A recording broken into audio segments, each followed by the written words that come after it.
Hello বন্ধুরা, তোমরা সবাই কেমন আছো? আর আমি তো তোমাদের ভালোবাসা অনেক ভালোবাসি। তো চলো আমি শুরু করি। আমি প্রিয়াঙ্কা বলতে ইউটিউব চ্যানেলে তোমাদেরকে নিয়ে আসলাম আবার একটা ভিডিও। তো দেখো, আমি এসেছিলাম আমার বাপের বাড়ি নবদ্বীপের রাজরাস্তা দেখতে। তো সেইখানে একটু ভিডিও করেছে। এখানে এত ভিড়, এত পরিমাণে ভিড় আর এত মানুষ, আমি সেরকমভাবে কোনো ভিডিও করতে পারি না। আমি যেই সেখানে দাঁড়িয়েছিলাম সেটা একটা শিব মন্দির, তো মন্দিরের উপরে আমরা উঠে দাঁড়িয়েছিলাম। আর এটা হচ্ছে রাসের কার্নিভালের ভিডিও। তো দেখো এখানে কত সুন্দর লাইটিং করেছে, আর চারিদিকে দেখো কত মানুষের ভিড়। এইখানে যদি কেউ হারিয়ে যায় বাবা, খুঁজে তো পাওয়া যাবে না। সে যদি একটা বাড়ি যেতে পারে তো ভালো, না তাকে খুঁজে পাওয়া যাবে না সহজে।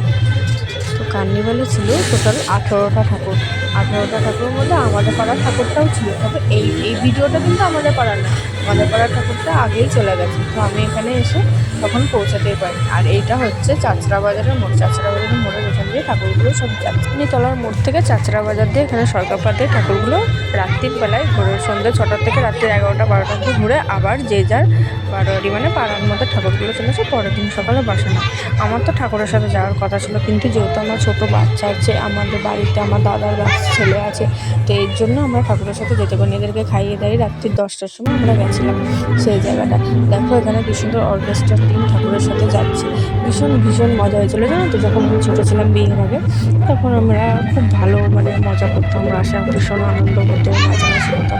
আর এখন তো নিজের সংসার হয়ে গেছে, ঠিক মতন এখন যাওয়া হয় না। বাচ্চাদের পরীক্ষা থাকে, সেই টাইমটায় যেতে পারি না। আর এখন আনন্দটা কমে গেছে, আগের মতন আর সেই আনন্দটা নেই। আনন্দ নেই বলাটা একদম ভুল, কিন্তু আনন্দ আছে, কিন্তু সেই বয়সটা তো আর নেই।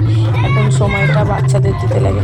দেখো কত সুন্দর লাইটিং করেছে, মেয়েগুলো কি সুন্দর বসে রয়েছে। লাইটিংটা সত্যি বলে বোঝানো যাবে না, এত সুন্দর লাইটিং দিয়ে আনন্দ হয় সব কিছু, খুব ভালো লাগে। এটা তো আমি একটা ঠাকুরের ভিডিও করেছি, আরও এরকম 18টা ঠাকুরের ভিডিও রয়েছে, কিন্তু সবভাবে ঠিক মতন আমি এডিট করতে পারি না দেখে ঠিকভাবে করতে পারি না। সারা বছর বাপের বাড়ি যায় আনন্দ লাগে না, কিন্তু রাসের সময় গেলে ভীষণই মজা হয়, ভীষণই আনন্দ হয়, কারণ সবাই আসে, সবার সাথে দেখা হয়, আর সবার সাথে কথা হয়, ভীষণ আনন্দ। আর সেই ছোটোবেলার কথা মনে পড়ে যায়, এই সময় এই করেছি, এই ঠাকুরের সাথে এই নেচেছি, এই করেছি, কি বলবো, বলে বোঝানো যাবে না। যেহেতু বাচ্চা থাকে, এই যে তোমাদেরকে বললাম, কি বলবো, বাচ্চাকে তো নিয়ে গেলে আমরা রাত্রিবেলায় খাবার খাইয়ে দাইয়ে নিয়ে গেছি। আমি তো ভাবলাম হয়তো ঘুমিয়ে যাবে, ঘুম পাড়িয়ে চলে যাবো, বাবা না ঘুমাবে না, সেই সাথে সাথে নিয়ে গেছি। আর ওখান থেকে আমরা ফিরেছি প্রায় 1টা 1:30 নাগাদ। তারপর বাড়ি ফিরে আমরা আমাদের পাড়াতে ডিম ভাত খেয়েছি মজা করে, খেয়ে তারপরে ঘুমিয়ে পড়েছি। আমি তো ইউটিউব চ্যানেলে সেকেন্ড ভিডিও করছি, এটা ব্লগ ভিডিও। তো তোমাদের কেমন লাগলো অবশ্যই কমেন্ট করে বলবে, আর আমার পারলে চ্যানেলটিকে লাইক করে সাবস্ক্রাইব করে পাশে থাকবে।